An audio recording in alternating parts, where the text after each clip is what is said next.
Peacemaker. Peacemaker, this episode, we finally got the truth of what this Earth is. Which I don't remember if they call it Earth X this episode, but that's pretty much what it is. The Nazis won.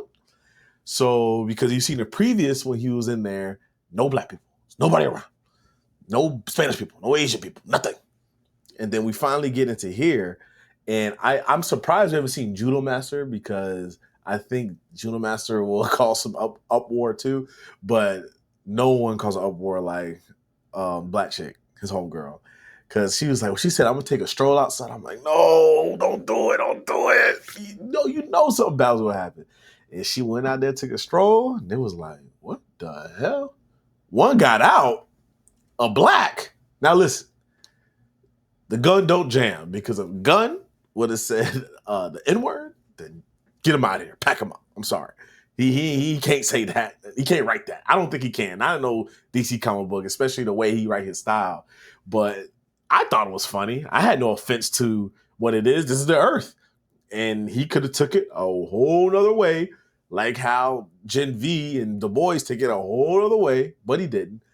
And it's just, it's funny, man. Adrian, you knew he was going to try to find himself. That was hilarious. The whole banter, they're the same, but one hates Peacemaker, one likes Peacemaker, one has silver glasses, one has gold glasses. I think he said something about his dad's not gay or whatever, that in this world he's with his mom, whatever, and they just let him walk by because they thought it was him most normal. Because I was confused. I was like, is this one dead? This version is dead? But no, he just back out down there, and they had a good old time until the whole thing about their differences about Peacemaker. But just their whole banter, it's funny, man. I will say, even though James Gunn likes to write jokes, he writes them very well, and they're all enjoyable. Only the Tim Meadows thing at first, when he was talking about bird blindness and making his jokes when he was first introduced, that was a little corny, a little cheesy, but this episode was great, man. There's nothing to hate about Peacemaker unless you hate James Gunn's writing style and you hate DC. That's the only reason. But through and through, it is what it is.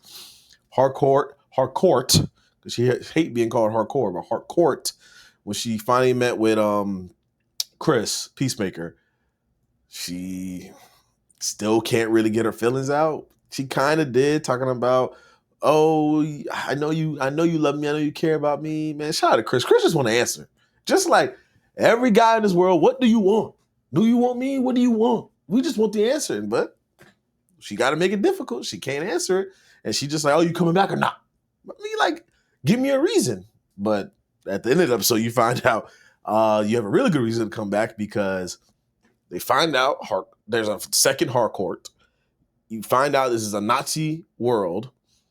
I can't remember the guy's name, the tall, geeky guy, the one who Peacemaker's dad caught.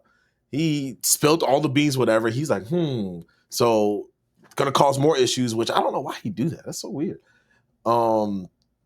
His brother about to catch Adebayo, I think her name, Adebayo, yeah. Catch her. Like, everything's falling apart, which I'm happy they're doing it now because there's only 2 episodes left, I believe. Now, Rick Flag Sr., we got a surprise. That boy went to the prison and somebody walked with a cane. I said, who's this walking to Rick Flag? Who he about to see? Who about to ask for help? I thought it was going to be a regular villain, another comic book villain we didn't even see yet, or maybe we saw before. It was one we saw before. It was Lex Luthor, who we saw in the Superman movie. I was happy. I'm glad he was because it makes sense because Peacemaker has a portable dimension thing. He had one too. So it's only right to ask the source to get help. Now you're going to move him from this prison to another prison he's probably going to run or escape, whatever. You know what's going to happen. Kingpin stuff.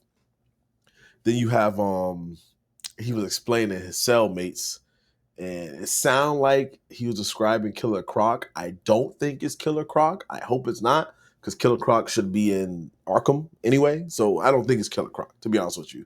But after everything with the Suicide Squad, it could be. You never know. Even though Croc was in the first Suicide Squad, it's still a soft reboot sequel. So who knows? But I'd rather it not be Killer Croc because I'd rather Batman villains not be freaked out.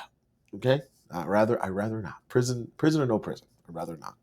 Can you trust Lex Luthor? No. Everything's in his own game. They're partners now, I guess you could say. Is going to portray him as redemption. Maybe thanks to Lex Luthor, they get to solve the mystery of the mystery dimension and bring Peacemaker to justice. All that stuff. But Peacemaker's great, man. I can't really find any faults that much. I think it's the best DC or Marvel or comic book show all time? No, it's not. But it's up there. It's real good. It's real good.